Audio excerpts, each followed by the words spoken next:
Assalamualaikum warahmatullahi wabarakatuh.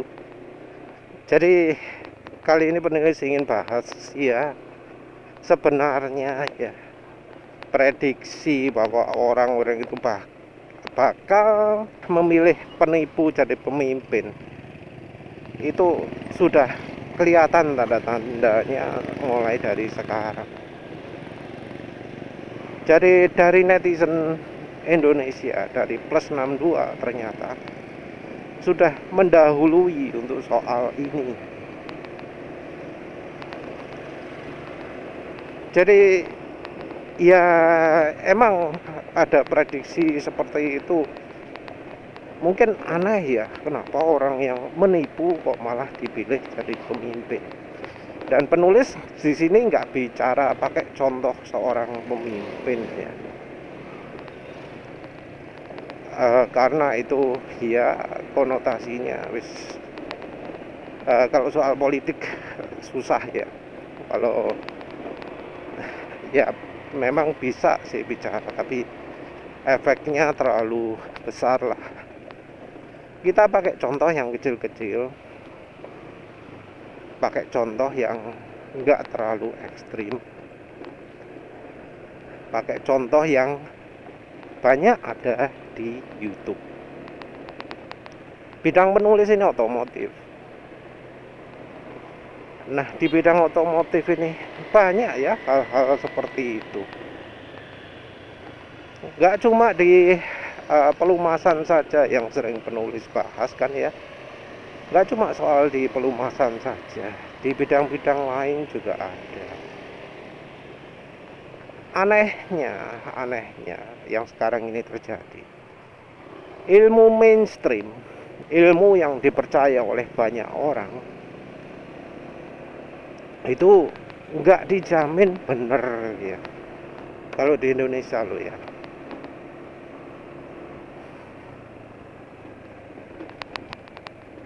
jadi kalau di Indonesia ilmu yang banyak dimengerti orang itu belum tentu dijamin benar. Tergantung siapa yang mengajarkan dulu. Maaf kalau mungkin contohnya kurang pas, tapi penulis ya pakai contoh otomotif ya, yang banyak penulis tahu lah. Kalau soal motivator macam-macam,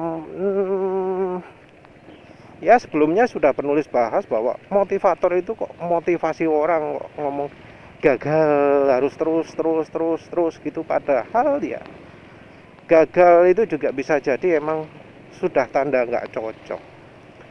Dari yang melakukan usaha, yang melakukan ingin melakukan sesuatu ya, jadi harus introspeksi. Apakah ada yang salah dengan cara melakukannya? Apakah ada yang salah dari proses-proses yang diambil? Apakah ada yang salah pada yang ingin dicapai? Jangan-jangan yang ingin dilakukan itu nggak sesuai. Jangan-jangan yang ingin dilakukan itu memang bukan hal yang bagus. Jadi kalau misalnya pengen mengembangkan MLM-nya sudah matang, kalau dibilangin kegagalan adalah sukses yang tertunda, nah itu kita harus curiga. Padahal kemungkinan gagalnya pasti besar melihat dari MLM lain. Mengapa kok masih harus coba lagi? Kan sering terjadi MLM ini gagal ya, sudah berhenti, lalu muncul MLM baru, gagal lagi, muncul lagi MLM baru. Ya biasanya juga yang jadi pemimpinnya juga orang-orang itu juga. Jadi pembentuk MLM ini adalah bekas diamond leadernya MLM ini gitu ya. Pembentuk MLM ini dulu pernah punya MLM ini ya, MLM itu gagal.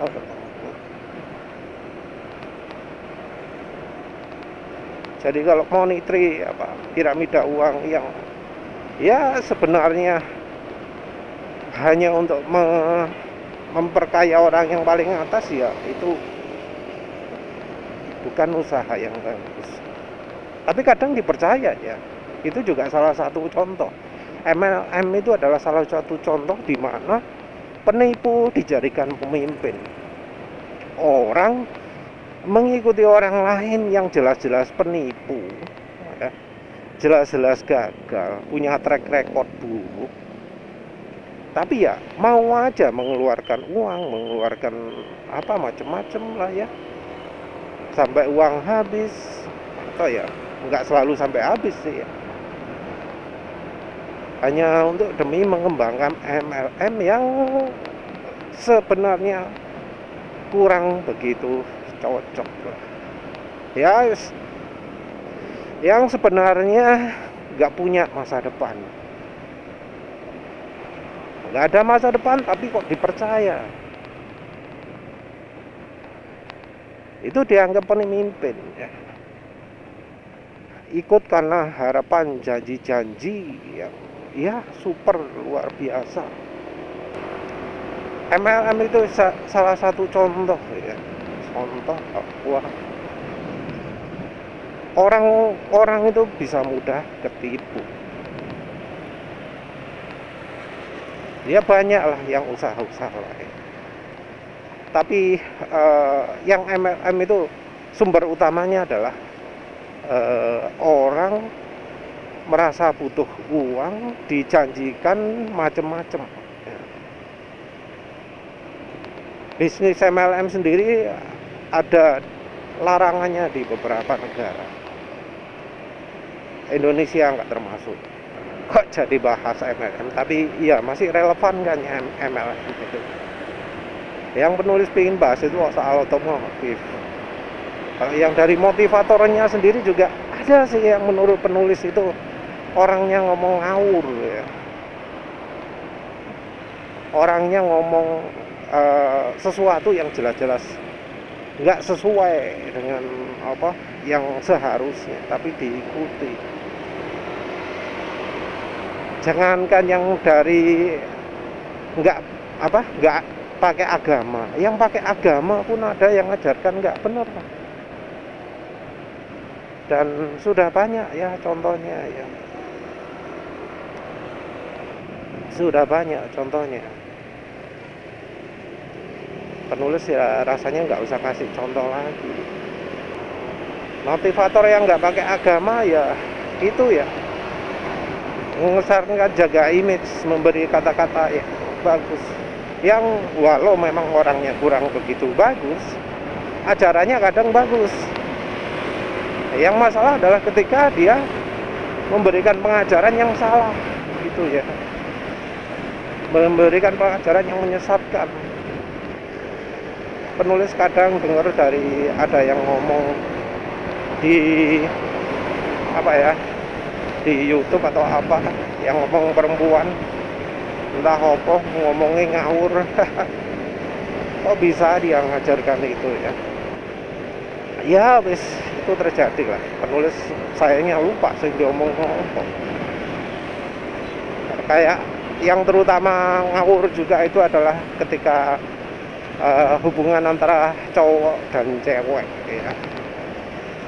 Cewek selalu dikonotasikan gini, cowok selalu dikatakan gini. Ya padahal sebenarnya nggak gitu juga. Yang dia omongkan itu seringkali berdasarkan pengalaman pribadi, padahal ya nggak semua orang kayak gitu.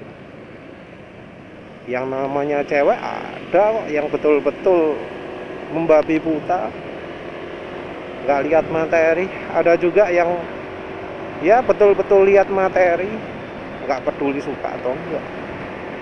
Cowok juga gitu. Namanya manusia kan macam-macam.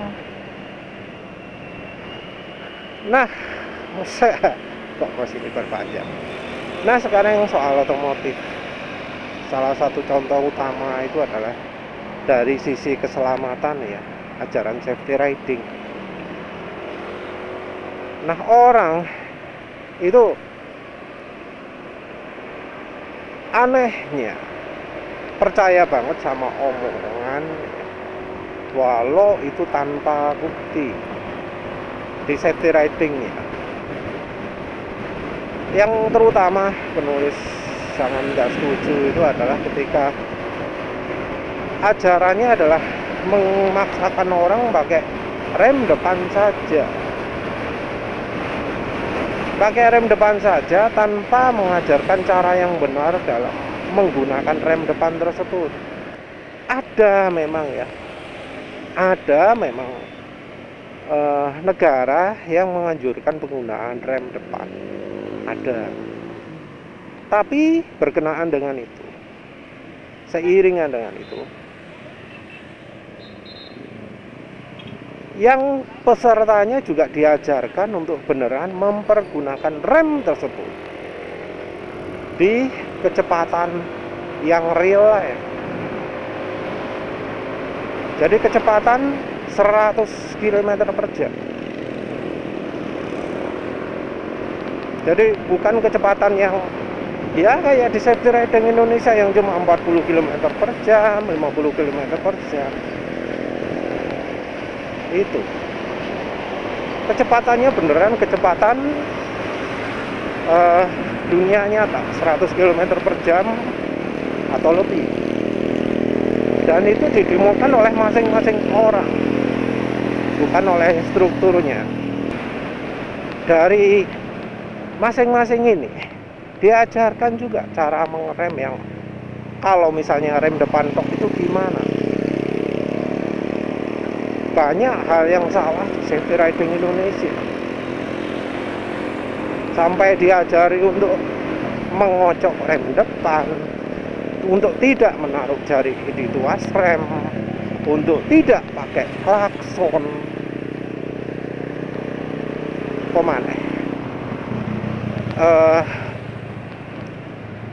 mempergunakan hanya rem depan, ya macam-macam itu ya.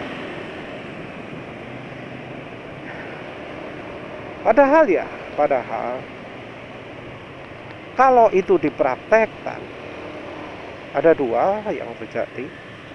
Yang satu, kalau ridernya penakut, kendaraan berhentinya lama.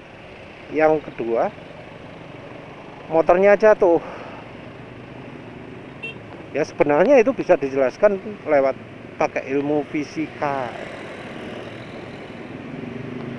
Ilmu fisika yang harusnya dijelaskan oleh instruktur safety riding.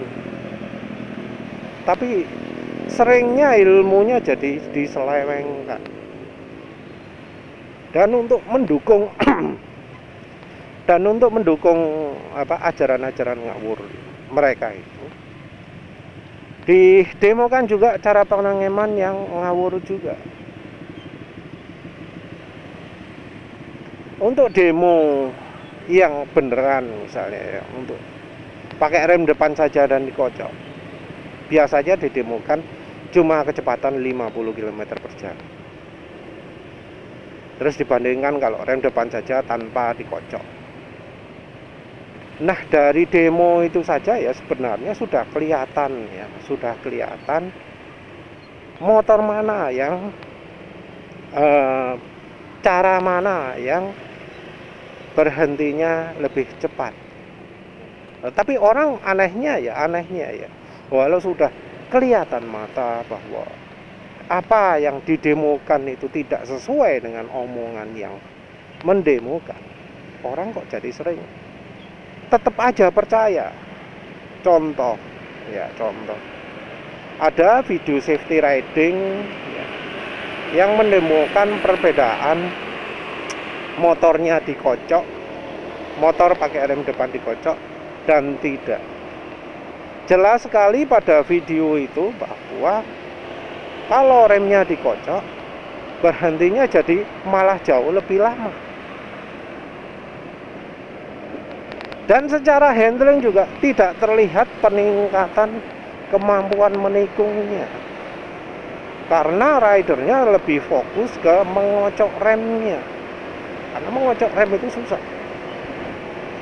Kelihatan jelas bahwa berhentinya jauh lebih lama. Tapi itu tidak dijelaskan. Kemampuan untuk belok pun selagi ngerem juga nggak kelihatan. Nah, tapi ya tetap dipercaya oleh yang mendapatkan pelajaran seperti itu. Oh iya, ya. Yang mendapatkan pelajaran dari JDDC atau RDL ya, Riva Travel Lab atau Jakarta Defensive Driving Consultant, itu ngomong wah iya bener gini. Tapi bukan berdasarkan praktek. Padahal prakteknya nggak sesuai dengan yang diomongkan instrukturnya pun tetap omongan instrukturnya yang dipercaya, nggak lihat dari fakta. Yang juga salah itu adalah ketika uji demo, ketika demo rem belakang. Nah, katanya, ngomongnya, klaimnya rem belakang itu nggak pakem. Padahal motor yang dipakai demo itu adalah NMAX. Kalau misalnya ngomongnya itu di motor lagi, ya bolehlah ngomong gitu karena wajar. Motor lagi seringnya bobotnya lebih banyak di depan, apalagi moge yang wheelbase-nya panjang, terus mesin ada di depan. Wajar kalau misalnya ngomong rem belakang itu nggak pakem. Masalahnya adalah rider ini naiknya motor NMAX dan kemudian ngomong pakai rem belakang itu bahaya, bisa selip, bisa jatuh gitu ya. Terus untuk membuktikan itu, rider ini kemudian melakukan demo. Demonya dilakukan oleh instruktur safety riding. Nah, dari demonya itu kemudian ditunjukkan, oh ini loh kalau pakai rem belakang, remnya ngelok, terus habis itu jarak pengeremannya panjang. Tapi pada demo yang sama itu juga terbukti bahwa pakai rem belakang itu nggak bikin jatuh, nggak jatuh. Remnya belakang nggak jatuh, tapi tetap ya yang klaim itu tetap maksa bahwa rem belakang itu bahaya. Ada permainan yang dilakukan di demonstrasi tersebut, yaitu apa? Mengapa kok melakukan rem belakangnya dibuat ngelok? Padahal di mana-mana pelajaran safety riding tujuannya adalah untuk bikin rem belakang nggak ngelok. Jadi aneh ketika ada instruktur safety riding memaksakan rem belakangnya ngelok untuk mendemokan hal tersebut. Tujuannya mengapa kok jadikan seperti itu? Nah, penulis kan protes ya, protes. Melakukan pengereman belakang cara seperti itu jelas manipulasi. Tahu apa yang terjadi? Ada beberapa orang protes,